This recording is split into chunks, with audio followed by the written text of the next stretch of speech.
নমস্কার, কল্পনার ঘরকন্যা চ্যানেলে সকলকে স্বাগত জানাচ্ছি। আজকের রেসিপি বানিয়ে দেখাচ্ছি ডিম আলুর ঝোল। দেখে নিন কিভাবে বানাতে হয়। প্রথমে আমি নিয়ে নিয়েছি দুটো মিডিয়াম সাইজের আলু আর তিনটে ডিমকে আমি সিদ্ধ করে রেখেছি।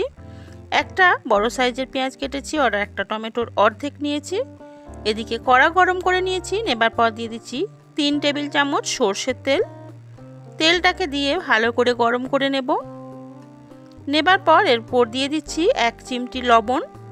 লবণটা দিয়েও ভালো করে গরম করে নেবার পর আমি প্রথমে ডিমগুলোকে ভেজে নিচ্ছি।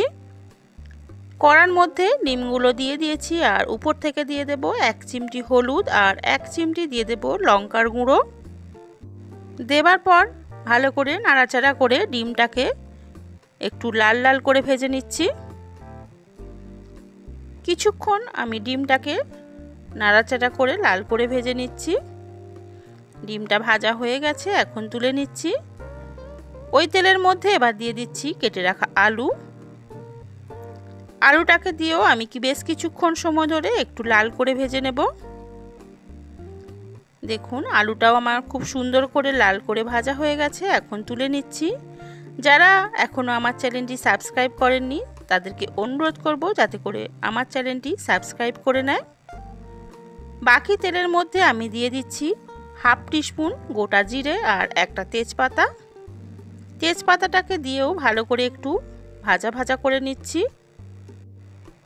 এবার দিয়ে দিচ্ছি কেটে রাখা পেঁয়াজ আর উপর থেকে দিয়ে দিচ্ছি 1 চামচ রসুন। রসুনটাকে আমি থেতো করে নিয়েছি। পেঁয়াজ আর রসুনকে ভালো করে একটু নাড়াচাড়া করে লালচে রং ধরিয়ে নেওয়া পর্যন্ত ভেজে নিচ্ছি। মিডিয়াম আছে আমি রসুন আর পেঁয়াজটাকে ভেজে নিচ্ছি। দেখুন পেঁয়াজ রসুন খুব সুন্দর ভাজা হয়ে গেছে। এবার দিয়ে দিচ্ছি টমেটো।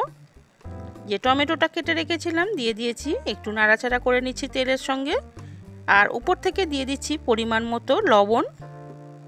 লবণ দেওয়ার কারণে টমেটোটা খুব তাড়াতাড়ি নরম হয়ে যাবে। ভালো করে নাড়াচাড়া করে নিচ্ছি। দেখুন টমেটোটা আমার খুব সুন্দর গলে গেছে। আর উপর থেকে দিয়ে দিলাম 1/2 চামচ আদা বাটা আর দিয়ে দিচ্ছি 1/2 টিস্পুন লঙ্কার গুঁড়ো, 1/2 টিস্পুন হলুদ গুঁড়ো আর 1/2 টিস্পুন জিরে গুঁড়ো। ধনে গুঁড়ো আর কাশ্মীরি লাল লঙ্কার গুঁড়োও দিয়েছি 1/2 টিস্পুন করে।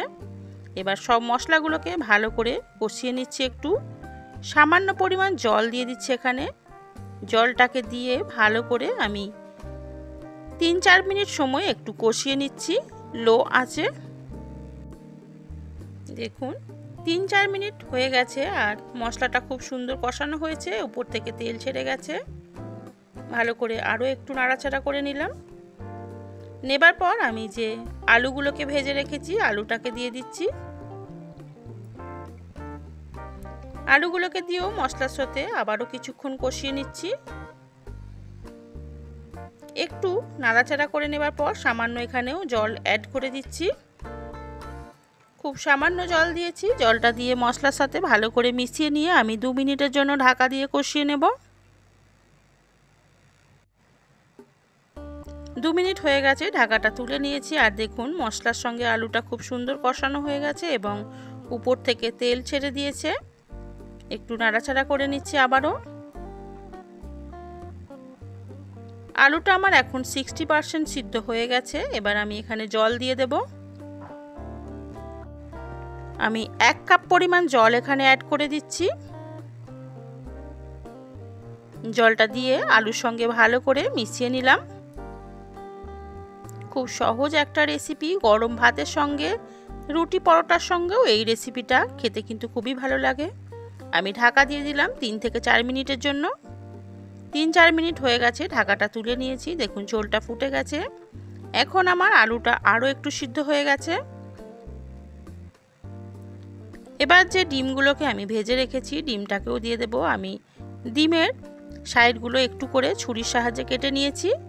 নেবার পর আরও 2-3 মিনিট ঢাকা দিয়ে দিচ্ছি। 2-3 মিনিট পর ঢাকাটা তুলে নিয়েছি। দেখুন আমার ডিমের ঝোলটা একদম রেডি হয়ে গেছে।